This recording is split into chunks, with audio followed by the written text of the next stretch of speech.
Hello, good morning. আজকে আমার recipe হলো ইলিশ ভাপা। তার জন্য আমি ইলিশ মাছটাকে ধুয়ে পরিষ্কার করে নিয়েছি।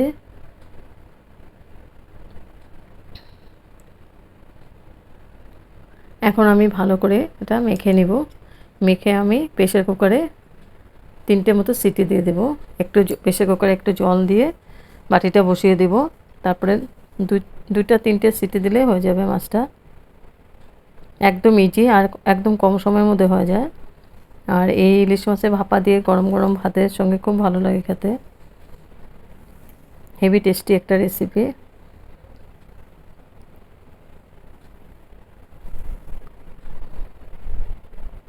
তো মাছটা ভালো করে ধুয়ে পরিষ্কার করে আমি নিয়েছি। এখন আমি এটা মেখে নিব।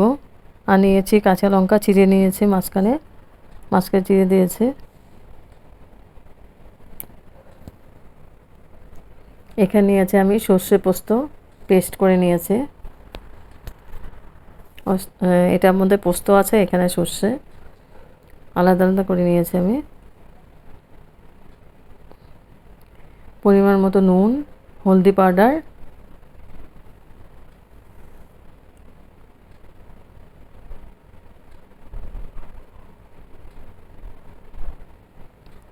এই দিয়ে রান্নাটা করব, একদম ইজি। এখন আমি ইলিশ মাছটাকে মেখে নিব।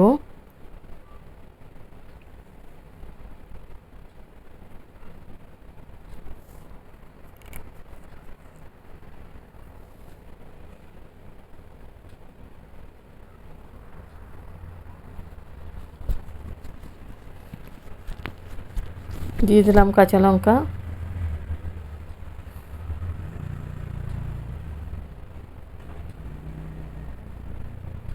এটা পেনেও বানানো যেত, পেনে বানালে একটু টাইম লাগবে আর টেস্টটা ভালো হয়। এই ভাপা করে প্রেসার কুকারে বানালে বেশি টেস্ট হয়।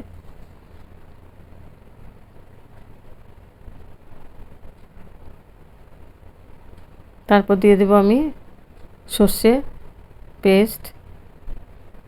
সর্ষেটার মধ্যে আমি একটু হলদি পাউডার আর নুন দিয়ে পেস্ট করেছি। তাহলে সর্ষেটার মধ্যে তিতো ভাবটা থাকবে না। এখন দিব পোস্ত।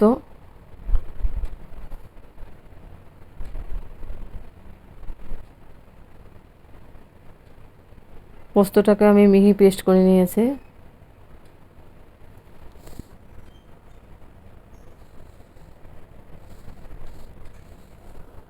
সর্ষেটা গরম, তো এই জন্য আমি সর্ষেটা কম দিয়েছি, পোস্তটাই বেশি দিয়েছি।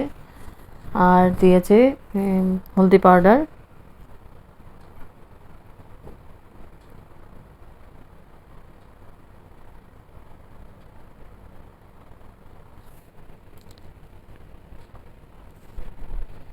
হলদি পাউডার দেবো আর দেবো পরিমাণ মতো নুন।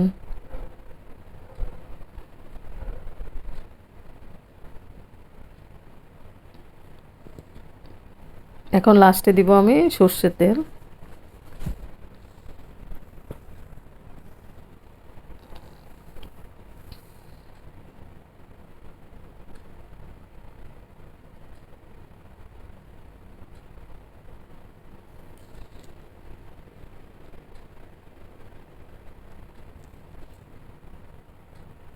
তেলটা দিয়ে আমি খুব ভালো করে মেখে নিব।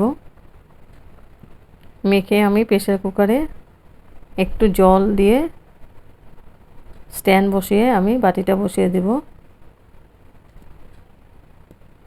তারপর 3টে মতো সিটি দিয়ে আমি গ্যাস অফ করে দেব। খুব ভালো করে আমি মেখে নিব ইলিশ মাছটাকে। তো মাখানো হয়ে গেছে। এখন বাটির ঢাকনাটা লাগিয়ে আমি প্রেসার কুকারে বসিয়ে দেব।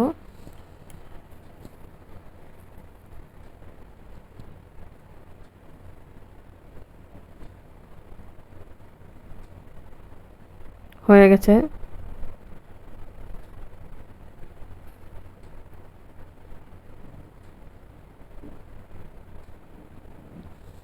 একদম ফটাফট হয়ে যায়। তারপরে বাটিটা ঢাকনাটা লাগিয়ে আমি প্রেসার কুকারে বসাবো। এখন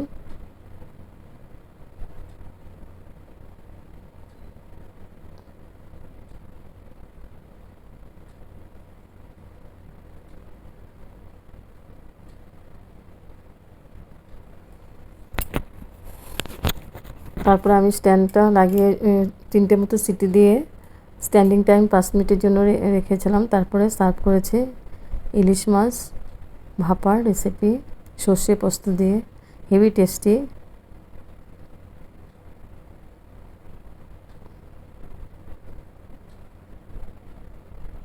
দেখতে যেমন সুন্দর হয়েছে, খেতে তেমন টেস্টি ছিল।